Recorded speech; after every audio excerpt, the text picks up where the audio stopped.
homeless guy was trying to put a spell on me, but I think he was just waving.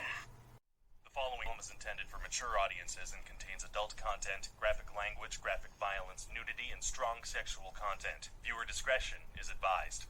We'll leave it up to you, but you gotta know about this stuff before getting into this whole thing, you know? I mean, straight up, one guy gets his face bitten off by a raccoon, and we show it. Oh man, do we show it.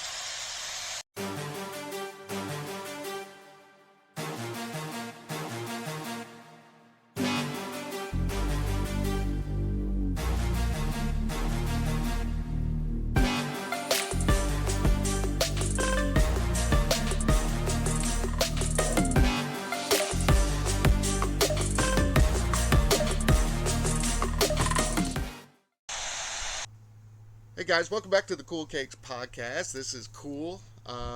It'll be myself and our guest tonight.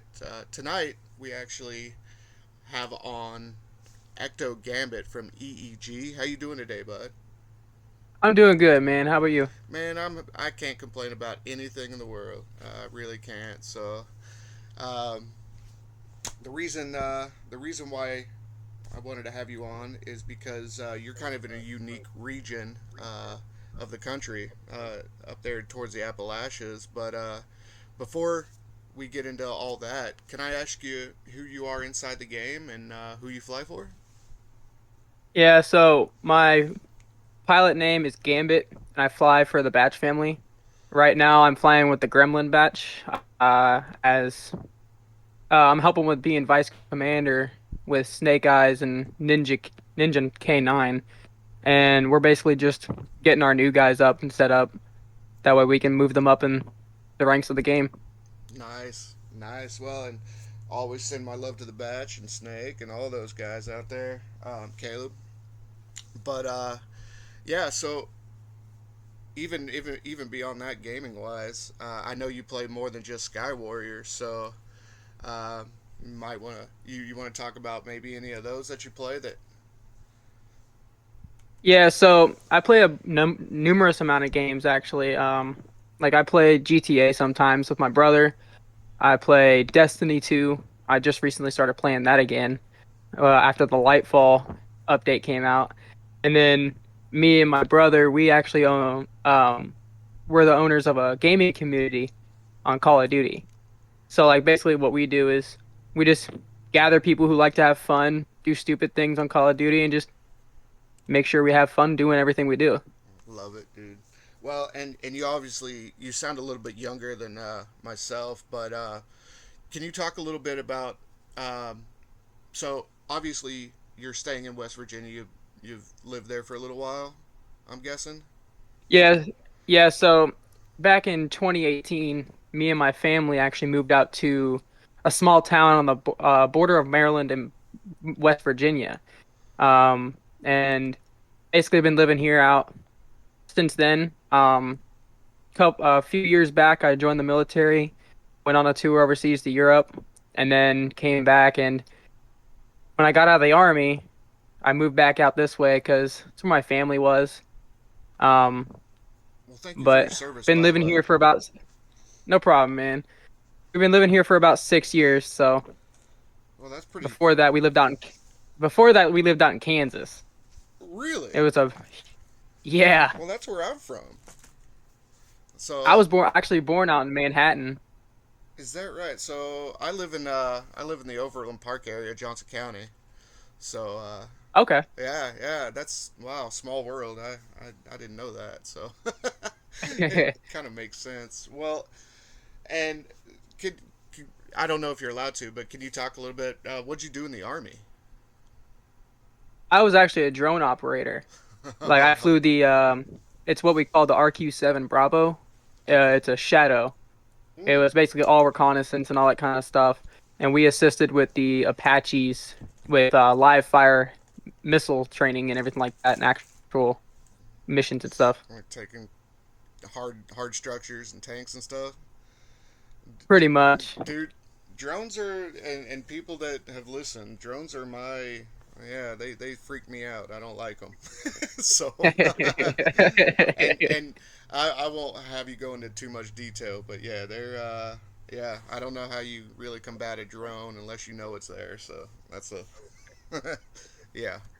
Oh Um, yeah, like they have a bunch of basically anti-hack software and stuff like that onto it, so you can't really EMP it, hack into it, or anything like that unless you're smart enough. that's yeah. See, that's even scarier for someone like me that knows just enough to freak myself out. Well, you also sound pretty young. Like, do you mind saying how old you are? Just turned 22 in August. Well, happy birthday, man. We spoke about that in the Appreciate it. pre-interview, but yeah, it's kind of fascinating. So I'm guessing you did a 4 year stint in the military, 3.5, three yeah. and a half. Well, I man, got out. I got out prior to my stint. I got out prior to my contract being ended, due to personal reasons. okay, okay, So, yeah, yeah. Well, and obviously you're a pretty smart dude, and so what do you do for a living now? so I travel to and from. It's an hour and 20 minutes one way. I wake up at 4 in the morning. Um, Drive an hour and 20 minutes to Shippensburg, Pennsylvania, to where our shop is, and I'm a ground hand lineman. Ah, So basically, what I do is I do flagging, uh, deal with the equipment on the ground. If the guy in our bucket needs help or anything like that, I help him. So I just do all that kind of stuff. well, and you. But I'm working on hopefully in January I get to start my classes to move up to power lineman. Oh, dude, that would be at 22. You'd be making bank then too. 6 figures a year, man. Yes, sir. Well, and obviously, heights, electricity. There's a bunch of stuff you're not afraid of. That's pretty crazy. It's a really good start, man. Well, and Wouldn't say I'm not afraid of certain things, but you just we're get gonna get through it. over that factor. Yeah. Well, I guess the other thing is you said your family's kind of from the area, and one of the biggest reasons why I was looking for somebody from that area um, is as simple as the stigma that kind of comes along with the mountain people, or you know, uh, I guess people from that region. Not just the way they talk, but kind of what they've gone through. And I use the phrase the continued demasculization of the Southern male. But we kind of talk about this as well. Can you speak a little bit about how the coal industry and the kind of the decline policy wise is kind of impacted the area as far from your perspective? I don't know a lot about the coal industry in the area that I'm at right now, but I do know that the area that I'm at, there's a bunch of struggles with income out here in the town I live in. So the best place to go is like an hour away just to make income to be able to live off of. Yeah. Because I do know that some of the coal industry and the sand mine we have out here, they're the ones that have basically the biggest income, but they're not hiring. So I have to travel the farther the way I'm traveling to work just to make ends meet. Yeah. Um, That's and you said you were I over an want to say hour this. one way. Say again. You said you travel over an hour one way. Just one way, yeah. Oh my god, bro. And We have to meet up at 6 o'clock in the morning, and I wake up at 4 in the morning, sometimes 3:45, and then I travel to work. I get there before everybody else does, so I can kind of just be like, okay, prepare myself, wake myself up, finish my energy drink because it's always so tiring, and then most of the time I get off around 2 or 3, and then I have to drive back. But if I get off later than that, I don't get to do anything after work. yeah.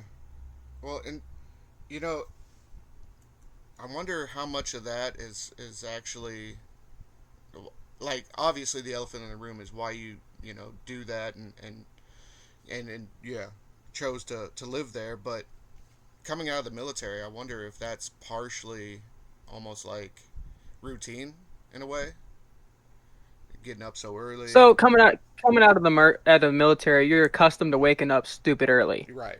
Like I know that when I was in the army, I was always up at like 3:45, 4 o'clock in the morning. And so getting out of the military, first couple weeks, I was still waking up early, and then I kind of got my body accustomed to going to sleep and sleeping longer.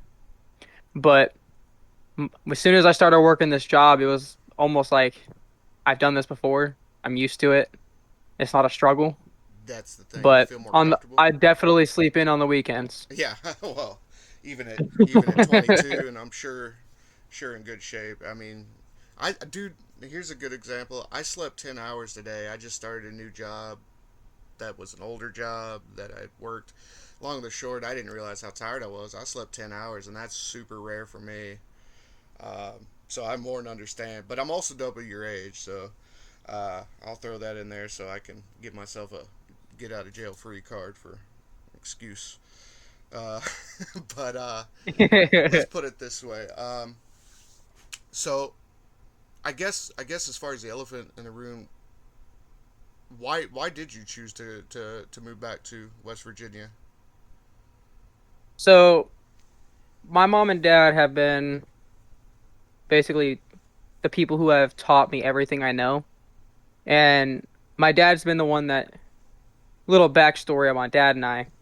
So when I was younger, um, the dad I have right now, he adopted me because my biological father, he's a piece of shit. And he just basically said that I'm not his. So my dad, his name's Arthur, he stepped in and he was like, "No, you're my son," and adopted me. And from that point on, he kind of just became my best friend. I even got tattoos signifying him adopted me and all that kind of stuff. But he's taught me everything I know. He's never steered me wrong. And so I was like, I'm gonna move back there with you, and maybe you can help me get back on my feet. And he sure did. And like right now, I'm getting ready to move out of my parents' house because I'm still living here. I'm getting ready to move out of my parents' house, get my own place again. So Shout out to all the guys in Arthur, the buddy. yeah, all the guys in the Batch family, they're aware that I have a whole bunch of stuff going on. So they're working with me and all that kind of stuff. But I'm getting ready to get my own place because I have a daughter.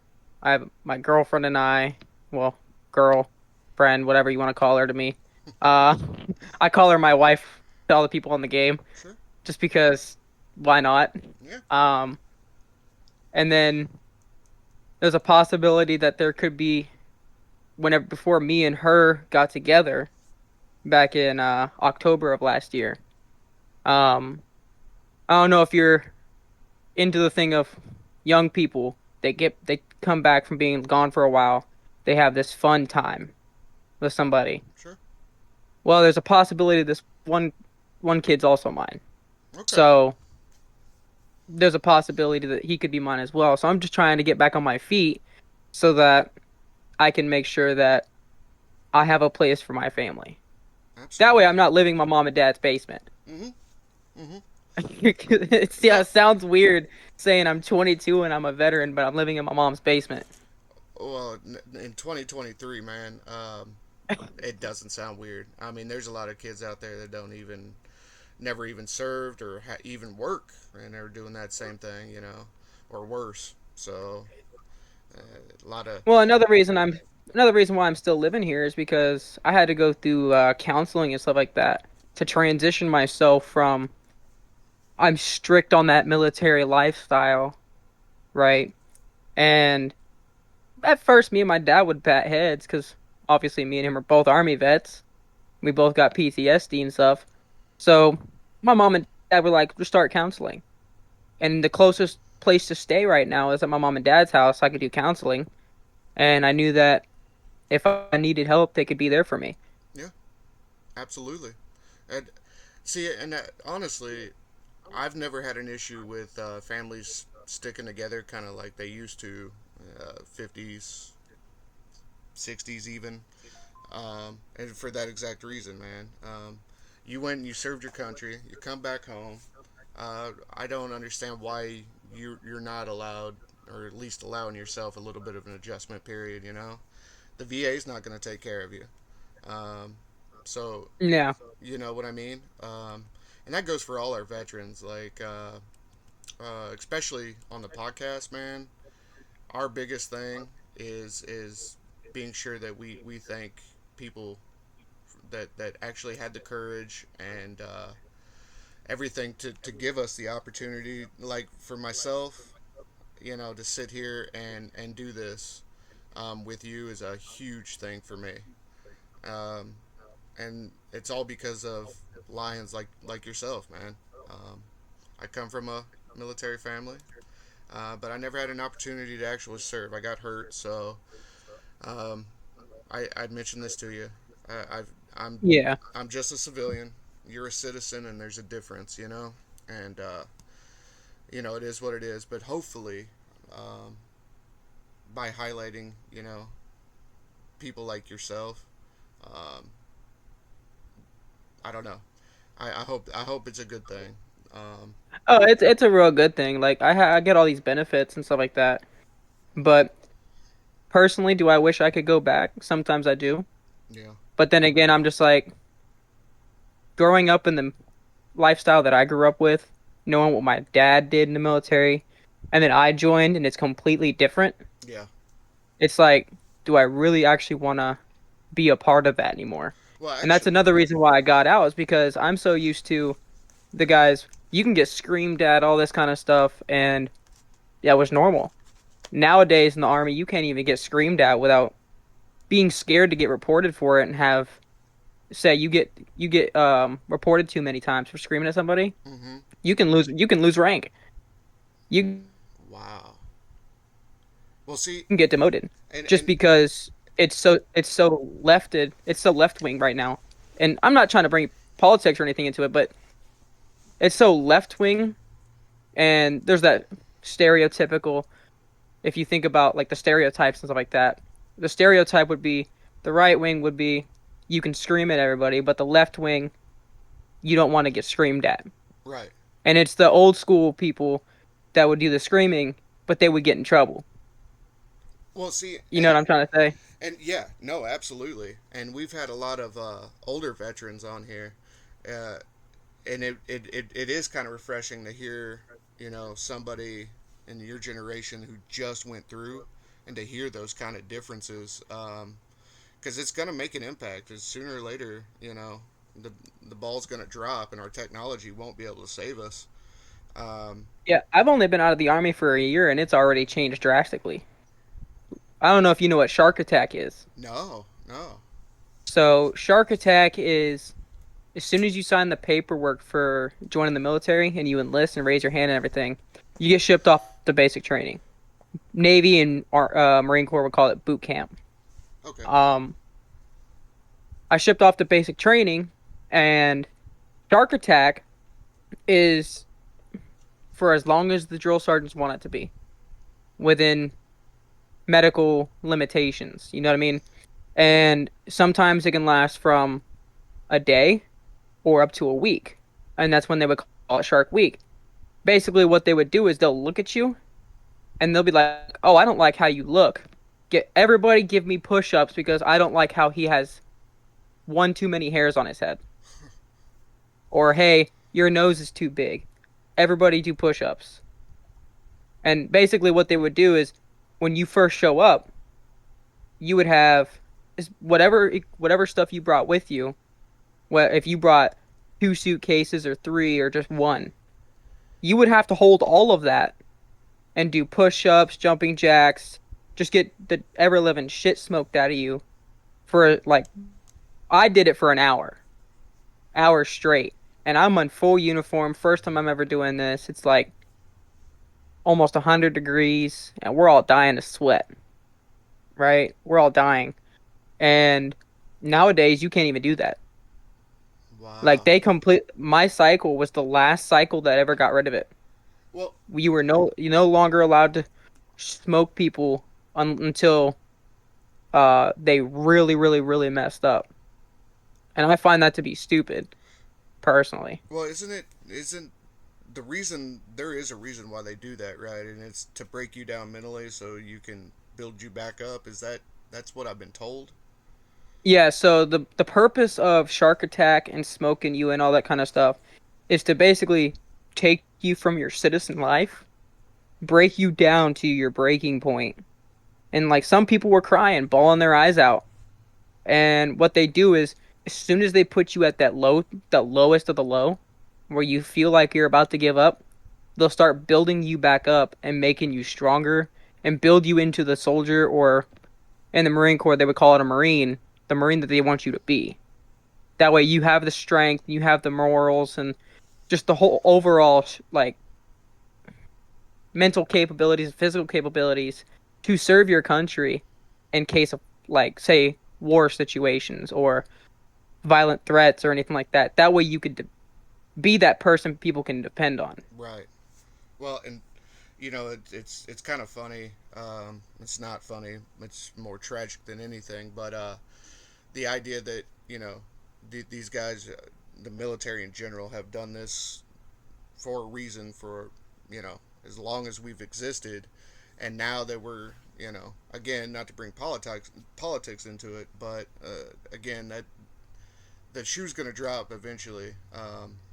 If we're not careful, we might already be past it. I don't know. You would be able to speak to that, but I can say this, like, hearing stories from my dad in the '80s, being with he was a Marine. He was with Recon out in Hawaii. To some of these stories, just ones like you just told. It's scary. It's really scary. I don't know. It is scary because I don't know if I can even depend on the military right now Exactly. due to the policy changes and everything like that. Like they're just letting anybody and everybody in right now. And I was talking to my dad when I was still in the army. He was asking me what like my PT, it's physical training. So like, basically exercise. I was asking him what his requirements were for the 2 mile run, and he said I had to beat it in a really fast time. It was like mid to low teens for time, and I was like, well, now it's 21 minutes. You have to run 2 miles in. You Okay. can be 250 pounds, and as long as you complete the PT test, you're fine. You could just basically walk that, really.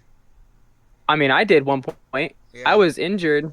I had a almost a torn muscle in my left leg for I want to say it was 3, 4 months that I was recovering, and I was walking, and I would walk 2 miles in like 19 and a half minutes. And these people are running, and I'm walking faster than them. I'm like, what are you doing? Yeah. I was like, when my dad was in the army, this would be unacceptable. Like, I remember my dad telling me that if you ran slower than him, you did extra PT. Yeah. Yeah. So That's. my dad was an NCO, a non-commissioned officer. Mhm. He wore the stripes. So I remember growing up with him, he would always make sure that whenever I got in trouble, he would treat me as if I was a soldier Yeah. because he's so accustomed to doing that, and he would make me do push-ups, make me do squats, all that kind of stuff, and he would treat me the way that I needed to be treated to grow up and gain that physical and mental strength. That way, I was strong enough for the world. Well, and again, Nowadays, your go ahead. dad, by the way, big shout out to your parents, but especially Mr. Arthur, because obviously it's bore some results. Like at 22, already having, a child, maybe two, veteran, doing what you're doing. It's made a big impact, and I can tell just meeting you. So I just wanted to throw that out there. Yeah. He's been basically my teacher my whole life. Yeah. Him and my mom. Mostly my dad because my dad's taught me how to take care of a farm, work on my car, or work on vehicles and stuff like that. Basically, do like all the physical labor stuff that, in my eyes, a man should know how to do. Yeah. Yep. And yeah, I can see women doing it too. But I feel like me personally, being from the family that I am in, it should be an all around type thing where everybody in the family should know how to do it all. But it always comes down to who's going to do the more manual labor, and it should be the guys. Hmm. And that's why my dad taught me at a young age how to mow the lawn, how to put up fencing, how to take care of farm animals, work on vehicles, just do all like what normal people would do, especially like back in the Civil War times. All the men would sit there, they would go to war, they would do all like the trade jobs and stuff like that, working on building things and all that kind of stuff. Like that's what my dad taught me to do. And I feel like nowadays more women know how to do that than men do. No, absolutely, absolutely. Well, all this kind of circles back to Kegs actually wants to do an episode, and it'll be coming up pretty soon. But the idea that violence is just completely worthless and no point, and the contention really is on the opposite side and reality based that violence is, or the threat of violence has basically been the only thing that solved basically humanity's problems throughout time. Um, and it's not necessarily the violent part; it's the idea that you're capable or comfortable. It's kind of like for those that join a boxing program and then they've never been hit. Um, Once you get Those are accustomed those to, are some fun people. yeah, yeah. So once you get accustomed to it, though, you're a lot more capable and comfortable, and you know what to do. You know, just like your dad was training you with the lawn, and my dad with how to work on cars. You know, it's the fear a lot of times that stops us. It's not the capability. Um, And I feel like a lot of it has to do with technology nowadays too. hmm People get so attached to their phones and their technology and stuff like that that they don't want to go outside. They don't want to grow up and go play, make mud pies Right, and throw them at people. right. They'd rather be swiping for that dopamine. Exactly. Yeah, absolutely. And it's sad that we're sitting there acknowledging it, and then we're on a podcast as well. It's just it's really seeped its way into all culture, and that's part of why again I wanted to talk to somebody kind of from the more isolated areas of the region where you're staying, because I know that I mean I would assume that the internet has touched a lot of places out there, but there's probably still pockets, and Oh yeah. I And don't get me wrong, we love our technology out here, hmm but we're also raised and we're also taught, okay, what just in case, because out where we live out on the top of a mountain. yeah, We have no cell phone service unless you use an internet. And right now we're using Elon Musk's internet just to have our internet. right, And at any moment, power can just go out. that's right, So we have a generator. yep, And what we do is we're taught how to start up generators, make sure, okay, I know how to start a fire because we have a fireplace upstairs. That way we know, okay, say something happens to where there's no more technology anymore. We know how to survive. yep, We go hunting, we go fishing and all that kind of stuff. But when there is nothing like that happening, we enjoy playing games. Like my dad, he's working on making games. He's being a game creator right now. that's cool. And basically what we do is we're just a gaming family. But at the same time we're also an outside family. Well, shout out to And Hank Williams. So for real, yep, yep. Uh, Hank Williams, man. Only us Midwest people probably understand that reference, but you know, well, and that's the thing. It's part of this was why I wanted to talk to people from that area is because I personally am tired of kind of the stigma. Just because someone chooses not to let technology consume their life doesn't mean that they're not capable of using the same technology. For example, again, it's another circle, but like you were a drone pilot, for example. Um, Yeah. that basically means you had to qualify as a pilot as well as be able to manipulate the technology. Is that right? Yeah, so I joined the army and then I went to Arizona and basically what they did was they made sure I was physically able, like my eyesight was good, all that kind of stuff. Like while I was in the army, I personally went out and I got my pilot license. and I didn't even have to fly an actual plane or a helicopter, right? Just because I was aviation and the controls are basically the same. Now, flying the Shadow drone, you're basically on a computer, right? And there's two screens in there. You get to see a whole bunch of different things. But flying a drone is basically playing a video game Yeah. almost. But when you're up in the air, you can't control what the wind does. It sounds incredible. Like honestly, it sounds pretty surreal. Uh, because you know that there's drone pilots out there, but the last thing in the world I thought I'd ever come across is somebody that's actually done it. Um, And there's not really a lot of us out and about right now that play Sky Warriors or like to publicize what we do right. because a lot of our job is we're supposed to when we go out, we're supposed to be like a scout almost, right? So basically we're quiet people. Yeah. And when we're flying above you, you're not going to know we're there. Right. But we can see you and we're watching our guys and go in there. Say I had a drone above your house right now. You wouldn't know, Right. right?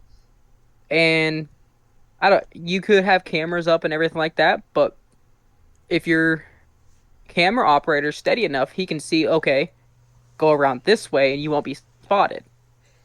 And basically what you do is we're the guys that sit up above and we're the ones that be like, okay, this is the easiest point of access to where you can't be seen. Yeah. See, and That way, it's basically we're reconnaissance. We're that's not supposed to be seen.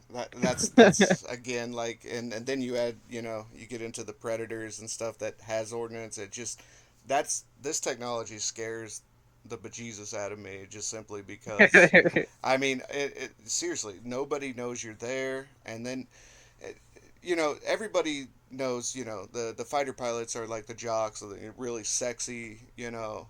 Everybody probably, like grown up to want to be a fireman or a cop, but I think we're starting to see it on, in the war in Ukraine and stuff, but people didn't realize how powerful the drones really were. Um, Especially, I just read an article that Russia is starting to deploy some of their drones more over And there. that's scary. It is That's scary. scary. It's a force multiplier. It really is, and people don't realize, like, drones are unfortunately the way of the future. The pilot's going to be taken out of the cockpit for a host of reasons, but it literally makes the aircraft capable of doing what we can build. Um, People don't realize that a lot of our aircraft are restricted by humanity. The organics that are sitting in the pilot seat. Um, and it's going to get even crazier when we get into the AI groupings. We've got a couple programs out there now where actual artificial intelligence, like the movie Stealth, that stuff's actually happening right now, and it might even be out of trials already. Um, it just you would know more about that probably than I would, but it's scary, the capability. I don't know, but I'll tell you what else is scary. How about bears? you, Speaking of bears, yeah, you told me you my had a little bear sister, story. my little sister just came downstairs. Apparently, she was outside, and there's a bear sitting basically right out in our driveway. Oh, well, we were. So she ran inside. I was talking to Case, and Case is a big. He doesn't actually kill bears most of the time, but he'll run bears, and he's up from the Michigan area. And you were telling me in the pre-interview that you had a bear story too, even prior Oh to your yeah. sister. So So we most common bears we have out here are black bears, but we do have some brown bears out here. Um, I was sitting and I was just parked on the side of the road on one of our back roads, and I was just chilling outside, just enjoying the outside weather. and all I heard was this roar, and I was like, okay. I thought it was a car that got started because there's a bunch of old school muscle cars that stay out here, right? And I looked over to my right and I see this rustling in the woods. I'm like, maybe deer. Deer are usually just running around where I'm at. Well, I sat there for a second and I turned my flashlight on and there's just a bear staring at me from about 50 yards away. And I'm like, well, I'm just gonna stand here. I'm gonna see what it does. I'm so lucky I was standing next to my car close enough because that thing looked at me and it started charging at Oh me. my And I god. was like, and I'm getting in my car and I skirted off, dude. Yeah, yeah. Like I don't think I've ever gone that fast in my car ever. But I promise you, if I would have gone probably about 2 miles an hour faster, I probably would have flown off the road. Oh my god. Dude, Because I well, was going that fast, dude. You gotta think 800 to 1,200 pound bears just sitting there running at you. You're not gonna want to get hit by that oh thing. hell no.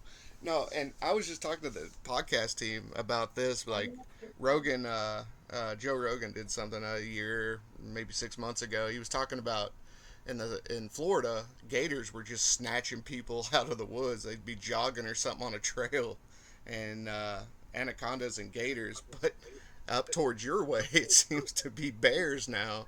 Uh, the oceans, whales are attacking freaking boats. Like, I think nature's about Uh, had its fill with us. they're, they're, I'm pretty sure too. I'm pretty sure they're just tired of us being on the top yeah. of the food chain. They let us lull ourselves. We roped a dope ourselves, is what happened. And now Mother Nature's like, nah, it'll be fine. Well, I mean, it sure seems like, I guess, all in all, uh, life after the military seems to be working in your favor. Sorry, I was talking to my sister. She's trying to talk to me about the bear. No, it's more than fine. No, it seems like you're well adjusted. Seem to be doing pretty well since you've gotten out.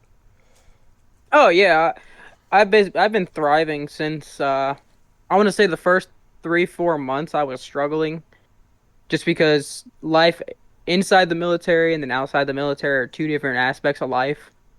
And then yeah, I had a dead end job where I got the first job I could get. I was hired for full time. I was told I was going to make $20 an hour, which is good enough money to live off of, Hmm. but they were giving me $10 an hour working part time, and I said, "No, I'm good." And so I have my uncle who lived out in Georgia for a while. He was a supervisor. I just told my mom and I was like, "I'm gonna go out there for about a month and I'm just gonna stock up as much money as I can." And I went out in Georgia, lived out near Atlanta for a month, and then I came back. And then I want to say about 2 weeks, maybe 3 weeks later, I got this job that I started, and I've been just thriving since. Well, man, it's certainly it's refreshing to hear. Just simply because you don't hear a lot of vets being able to, I guess, acquiesce back into life as quickly, like I said, as you have, and I'm sure everybody's got struggles and stuff, but I can hear it in your voice, man. You seem like a really happy, well-adjusted um, young man, and again, I appreciate everything that you've done to allow me to sit here and play play podcast on the internet. So it's I've never been a part of a podcast, man, but I've always wanted to be a part of one. well, you're definitely a part of one, and we'd love to have you back. And um, I was just sitting here thinking maybe we can have you back with an old school army guy like maybe Surf Rat, and you guys Yeah, can just get. let me know, and then Oh, we could absolutely, set that up for sure. absolutely, and we would be yeah, and we'd let you know in plenty of time because luckily we're still being booked out, a month or two, sometimes three.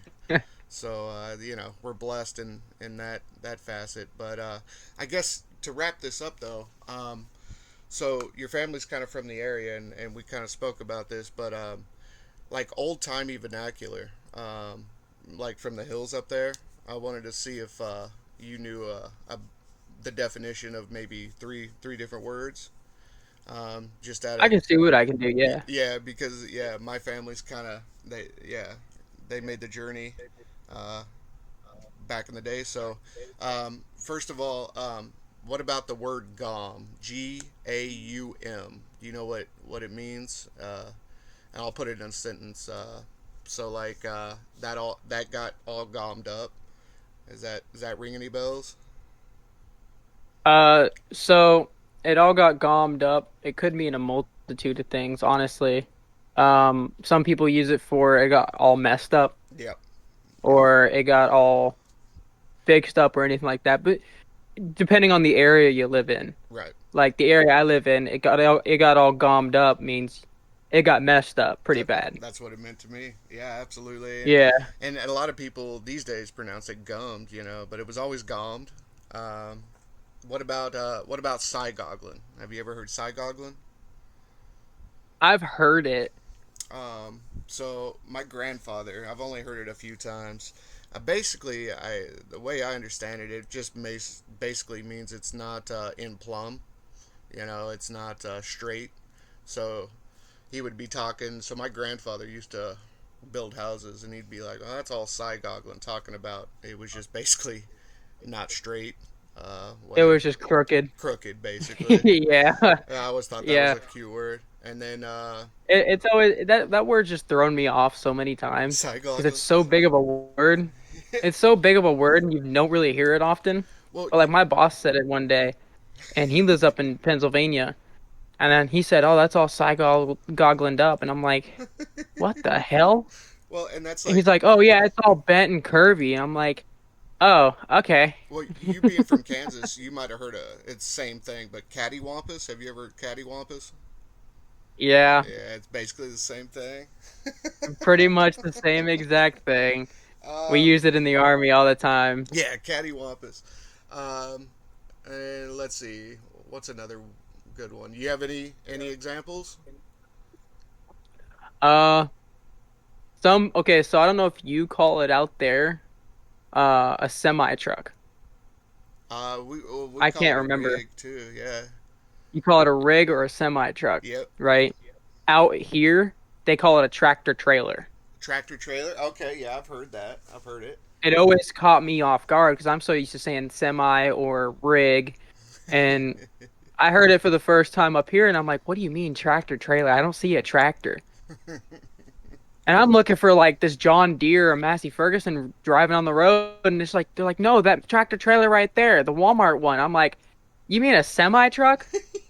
You're looking for the tractor, basically. I'm looking for the red or green tractor, and they're just like, "No, it's that." I'm like, "That's not a tractor trailer." Oh, that's good shit. Well, I'll tell you what, man. It's been great to have you here, but I guess I definitely want to give you the floor. But one last question: what do you think the outlook looks for? What's the outlook look like for kind of where you live in the region? Are you hopeful, or what do you think? What do you mean? Just in general, uh, do you think that highlighting the Appalachians, like again with the new Oliver Anthony song and all that stuff? Oh Uh, yeah. So we're just a bunch of small town, know everybody town. Everybody knows each other. So I know that if something bad happens, somebody's going to know about it and they can help you. mm-hmm, So I'm hopeful for the area I live in because not only is um the old sheriff, he was running for mayor, but everybody knows him. Everybody knows me and my family, and I can go out in the middle of town. I can just drop my little sister off, go have fun. Say something happens. If something happens, I already know there's gonna be a whole town of people there to help, and nobody's gonna let anything happen. Like next weekend, we have a festival coming up, and it's called the Apple Butter Festival. What it is they basically sit there and they make apple butter in the name, but they also do like they do a beard competition. They have a bunch of vendors out there. They sell their own items and stuff like that that they've made. Like they make metal sculptures, wood sculptures, jewelry, all that kind of stuff. So everybody in the community in Morgan County, they all come together and they have this big festival to basically celebrate life and just the small community we have. Man, there's a lot that's wonderful, and there's a lot that the Midwest could teach the rest of the country and maybe the world. So, um, Oh yeah. tell you what, is there anything you want to shout out, like other video games, stuff like that? Because I know you play a lot. Um, Sky Warriors. Basically, you have the floor. Uh, Shout out the Batch family. The Batch family took me in, I want to say my third day into the game, and I've been with them since, and I've been playing for about 4 or 5 months. And basically, Snake Eyes is the one that recruited me. So, big shout out to Snake Eyes and Ninja and Caleb and all of them who basically have taught me everything I know in the game. They're the ones that have been basically bringing me up from the bottom, teaching me the routes and teaching me how to fly. Just basically be a good pilot on the game and make sure I know what I'm doing. Shout out to you for allowing me to be on here. It was kind of a That, nerve-wracking thing whenever I just kind of joined the Discord, and then 2 days later, I'm already put on the schedule for the podcast. well, and again, it took a lot of courage and big nuts to do that too. Because again, a lot of people may not have known who you were prior, being new, but hopefully they will. And again, we'll have you back on as well because there's a lot more stuff that I'd love our co-host to be a part of. Um, Again, Kegs Duke, even Perk, this is kind of an odd time for them. So I really appreciate you making time too. We had to do a Saturday just simply because of our schedule, and again, we're blessed. Um, Yeah, I really appreciate you doing it on a Saturday because I don't think I would have been able to do it at all this week for work. oh yeah, I yeah. got off so late and I just came back and I basically went straight to bed. Well, brother, man, it literally it's been my pleasure, and I can't wait for other people to hear this and really get a chance to meet you and the type of people that live where you do there in West Virginia. So, but really, man, with that being said, I want to say this has been cool for the Cool-Kegs podcast, and we're out.